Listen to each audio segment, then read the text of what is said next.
Voilà, mes amis, on reprend la Torah Vav qui parle de la Teshuvah, Rabbi Nachman de Breslev. On est dans le chapitre 3. Vetzarir le'eros tamid emidat teshuvah. Alors ici, Rabbi Nachman dit quelque chose d'extraordinaire. La Teshuvah, c'est pas seulement une fois. La Teshuvah, elle est tout le temps. Ça veut dire que à chaque fois, l'homme doit sortir de ses fautes. Il doit être un homme propre, un homme authentique, un homme vrai. Et c'est pour ça que la teshuva doit revenir constamment. Parce que si l'homme fait une teshuva uniquement une fois, c'est pas sûr qu'il ne va pas retomber après dans les fautes. Et c'est quoi la teshuva en vérité? La teshuva, c'est revenir vers Hachem. Mais revenir vers Hachem, c'est pas seulement une fois revenir vers Hachem. C'est se connecter à l'intériorité de Hachem. Et c'est pour ça que la teshuva doit durer constamment, toute la vie. Parce que, en vérité, quand tu fais la teshuva seulement une fois, tu te connectes à l'extériorité d'Hachem. Mais au fur et à mesure que tu fais teshuva, tu rentres dans l'intériorité d'Hachem. Et c'est quoi l'intériorité d'Hachem? Le premier niveau, c'est se connecter à sa neshama, qui est la bina. Et après, tu te connectes à la chaya. Après, tu te connectes à la yechida. Ça veut dire qu'en vérité, quand tu fais teshuva une fois, tu te connectes au nefesh. 2 fois, tu te connectes au ruach.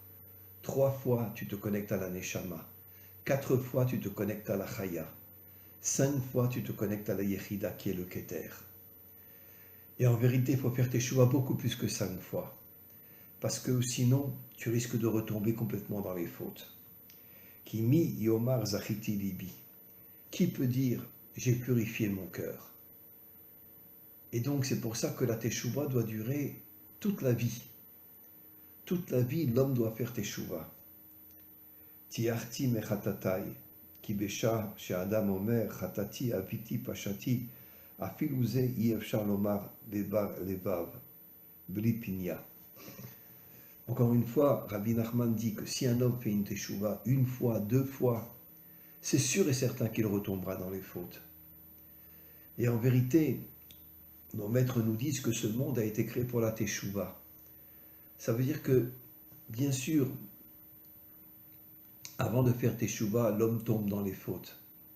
Mais après, il transforme le mal en bien. Et c'est la raison pour laquelle il faut faire teshuva toute sa vie. Mi yochal lomar shelibo zar vetaor mepnimiut. Qui peut dire que son cœur est propre tant qu'il ne fait pas constamment teshuva? Mi omar tiarti mechatati. Qui peut dire je ne suis plus retombé dans les fautes? Et donc, c'est la raison pour laquelle qui al yedei teshuva zoche lichvod Hashem velibo rachak mimeno. Alors ici, Rabbi Nachman dit quelque chose d'extraordinaire. Plus tu fais teshuva, ça veut dire que plus tu te rapproches d'Hachem, plus tu rentres dans l'intériorité d'Hachem, et plus tu vas te connecter à l'intériorité d'Hachem, à l'infini de Dieu, et c'est comme ça que tu ne fauteras plus. Tant que tu es dans l'extériorité de Dieu, tu peux retomber, tu peux fauter. Mais quand tu es dans l'intériorité de Dieu, à ce moment-là, tu ne peux plus fauter. Et c'est ça la vraie teshuva.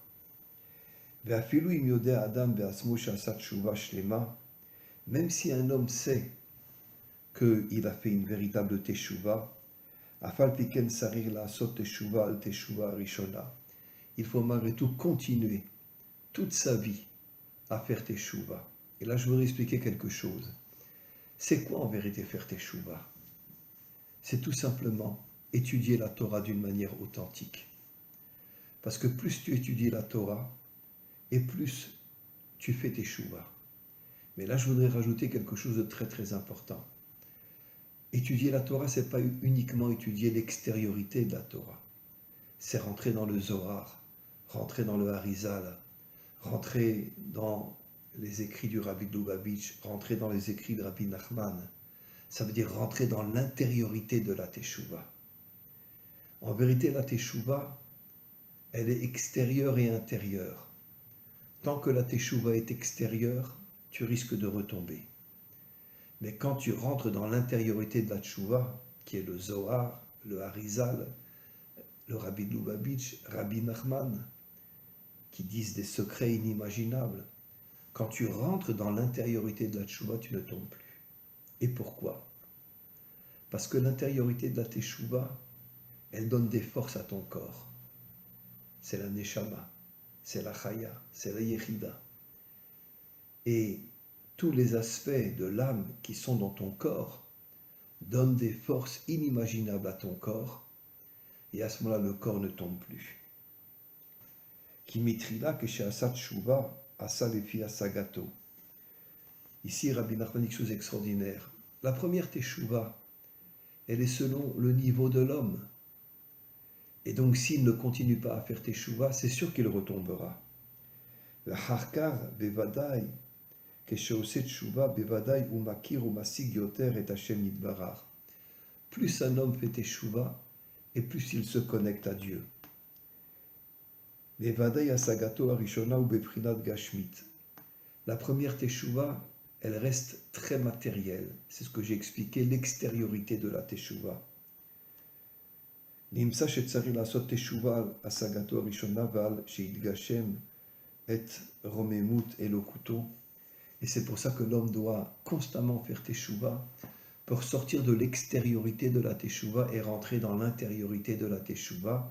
Et encore une fois, je me répète, l'intériorité de la teshuva, c'est l'étude des secrets de la Torah. Et d'ailleurs, c'est pour ça que je souhaite à tout le monde de rentrer dans l'intériorité de la Torah. Et même pour les Bnei Adam, qu'ils achètent un Zohar traduit en français. Et d'ailleurs, le Likutei Moharam est traduit en français aussi, et je crois que les écrits du Rabbi de Lubavitch sont aussi écrits en français. Alors c'est très très très important pour les Bnei Adam d'étudier les secrets de la Torah. Parce que les secrets de la Torah nous font rentrer dans l'intériorité de la Teshuvah, dans l'intériorité de Dieu, et à ce moment-là, on ne peut plus jamais, jamais, jamais, jamais tomber. Tant qu'on est dans l'extériorité, on tombe. Dès qu'on est dans l'intériorité, mais l'intériorité, on doit la creuser, creuser, creuser, creuser, creuser, creuser, jusqu'à ce qu'on rentre dans l'infini de Dieu. À partir du moment où tu es dans l'infini de Dieu, tu ne tombes plus. Alors l'intériorité de Dieu, c'est ce qu'on appelle le monde à venir. C'est la raison pour laquelle ce monde a été créé pour la Teshuvah. D'ailleurs, c'est marqué dans le Zohar que les 70 nations adamiques feront Teshuvah quand le Mashiach se dévoilera, ainsi que tout Israël fera Teshuvah. Et ce sera grâce au Mashiach. Et c'est ce qu'on appelle le Olam Haba, le monde à venir. Ça veut dire qu'il faut se préparer au monde à venir. Le monde à venir, c'est le monde de la Bina. On ne sait pas encore ce qui se passera. On ne sait pas encore comment sera ce monde. Mais la Teshuvah nous permet, quand on fait constamment Teshuvah et qu'on rentre dans l'intériorité de Dieu, ça nous permet justement de pouvoir nous préparer au monde à venir. Veshafta ad Hashem Elokecha, tu reviendras vers Hashem Elokecha. Pourquoi Hashem Elokecha? Hashem, c'est la bonté, Elokecha, c'est le din, c'est la rigueur. L'union entre la bonté et la rigueur. Dans ce monde, il est absolument impossible de ne pas avoir, quand tu es un homme authentique, je parle, quand tu es un rachat, quand tu es un méchant, tu vis dans toutes les facilités de ce monde et puis après tu descends en enfer. Mais quand tu es un homme authentique, tu as des épreuves. Et pourquoi tu as des épreuves? Pour faire de toi un homme fort, un homme authentique, un homme qui surmonte ses épreuves. Ki ikar olam haba ou asagat elokuto. Le monde à venir, c'est en vérité que l'on va comprendre Elohim. Ça veut dire qu'on va comprendre pourquoi on a eu de telles épreuves dans ce monde, pourquoi on a eu des difficultés dans ce monde, pourquoi on a eu des souffrances dans ce monde. On va le comprendre. Mais, encore une fois, je me répète, dans ce monde, tout le travail de l'homme, c'est de surmonter ses épreuves, de surmonter ses souffrances, et de comprendre qu'en vérité, que toutes les souffrances et toutes les épreuves que Hachem nous envoie dans ce monde, c'est pour nous permettre d'être un homme fort. Veyodu oti limikatnam ve'ad gdolam. Et donc, il y a des hommes qui sont, mais je parle des hommes qui font teshuva bien sûr, des hommes qui sont petits, il y a des hommes qui sont grands. Bechol et yasigu asaga yetera azayas shuva ala sagat arishona. Et donc, même un homme petit doit continuer à faire teshuva. Un homme grand, bien sûr, continue à faire teshuva. Et même l'homme petit, quand il n'arrête pas de faire teshuva, il va grandir, grandir, grandir, grandir, et surtout il rentrera dans l'intériorité de Dieu.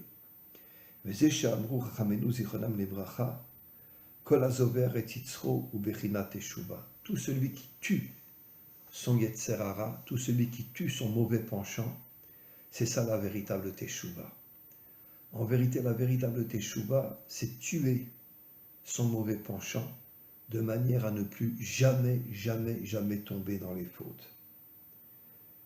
Velibi halal bekirbi. Qu'est-ce que ça veut dire libi halal bekirbi? J'ai tué mon Yetzer Hara. Bechinat dom lachem. Ça veut dire quoi Bechinat dom lachem? Ça veut dire qu'en vérité, on sait très bien que tous les laïcs détestent ceux qui font teshuva. Mais moi, dom lachem, je ne parle pas. Je sais que je suis avec Dieu. Je sais que plus je fais teshuva, plus je suis dans l'intériorité de Dieu. Et donc tous les laïcs qui me disent « Ah, mais pourquoi tu fais teshuva? Mais où est Dieu? Dieu n'existe pas, etc. » Tous ces laïcs sont en vérité des animaux. Comme le dit le Baal HaTanya, tous les laïcs sont des animaux. Parce qu'ils profitent de ce monde. Et après ils descendent en enfer. Et donc, Bechinat Keter. Tout le travail de l'homme, c'est de faire constamment teshuva jusqu'à ce qu'on arrive au Keter. Et le Keter, c'est la couronne. Et la couronne fait de moi un roi. Mais qu'est-ce que c'est un roi? C'est pas un idiot qui est assis sur son trône. Nos maîtres nous disent, le roi défonce tous les obstacles, toutes les épreuves, toutes les souffrances, et se freine et continue son chemin. Ça veut dire que, en vérité, je vais vous raconter une histoire. Rabbi Nachman est mort à 38 ans. Et il a perdu sa femme, il a perdu beaucoup de ses enfants, il a perdu beaucoup de ses petits-enfants. Il était constamment en deuil. Un jour, Rabbi Nachman et Rabbi Nathan, son plus grand élève, est venu à côté de lui. Il lui a serré la main. Et Rabbi Nachman lui a dit, d'une manière très, très secrète, il lui a dit, tu sais, j'ai tellement envie de danser avec toi, mais bon, je ne peux pas, je suis en deuil. Alors Rabbi Nathan lui demande, mais pourquoi tu veux danser avec moi? Il lui dit, parce que tout mon travail, c'est de surmonter les épreuves. Et la danse, c'est la simcha, c'est la joie avec Dieu. Et j'ai envie de danser. Et quand je serai sorti de mon deuil, je t'appellerai et on dansera ensemble. Alors Rabbi Nathan lui demande, mais tu as tellement de souffrances, tu as perdu ta femme, tu as perdu beaucoup de tes enfants, tu as perdu beaucoup de tes petits-enfants. Comment tu peux danser?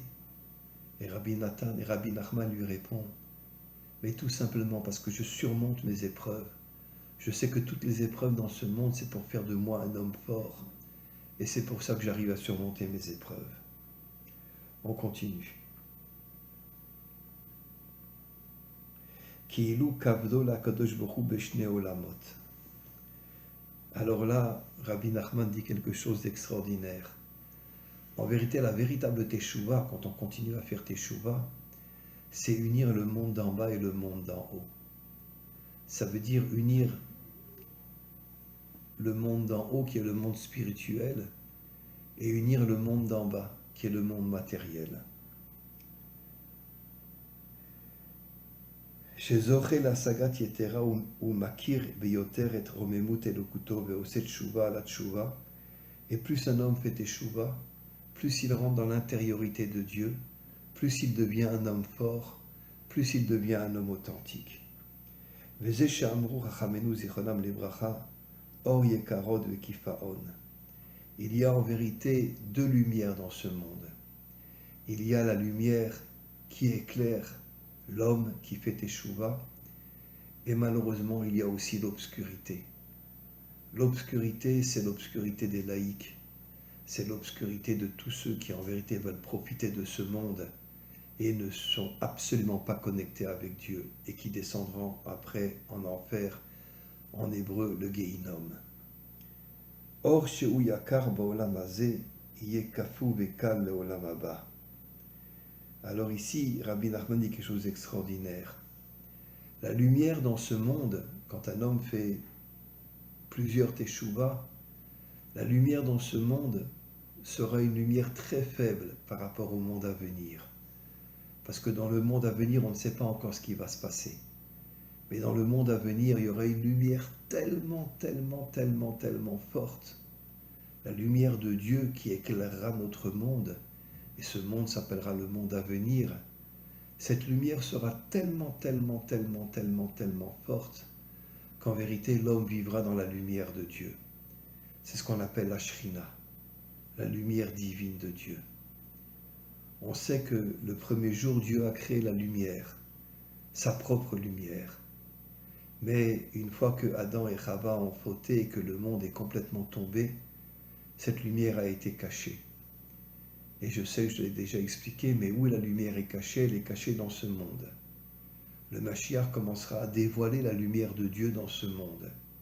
Mais quand on rentrera dans le monde à venir, la lumière sera tellement forte que évidemment on ne tombera plus. On sera des hommes authentiques, des hommes vrais, des hommes droits, parce qu'on sera éclairé par la lumière de Dieu.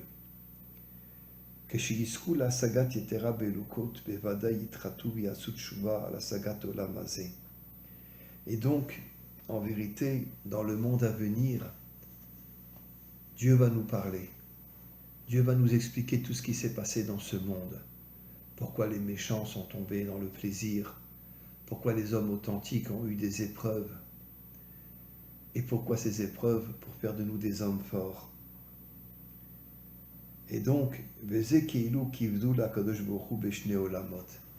tout notre travail, c'est d'étudier la Torah, qui est le monde d'en haut, et de travailler d'une manière authentique, d'une manière propre, d'une manière vraie. C'est-à-dire le corps, c'est le travail, l'âme, c'est la Torah. Et l'homme authentique, comme je l'ai souvent expliqué, n'est pas seulement dans la Torah, comme les religieux. Il n'est pas seulement dans le monde matériel, comme les laïcs. L'homme authentique sait qu'il a une âme et qu'il a un corps. Le corps doit travailler, mais d'une manière propre, d'une manière juste, d'une manière authentique. Et l'âme doit étudier la Torah.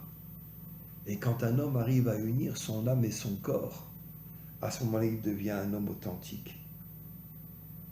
Aïnou atshuva shniya ibechinat kavod olam haba. Plus un homme fait teshuva et plus il se rapproche du monde à venir, shakavod harishon naase kafui vekal neged hakavod hasheni.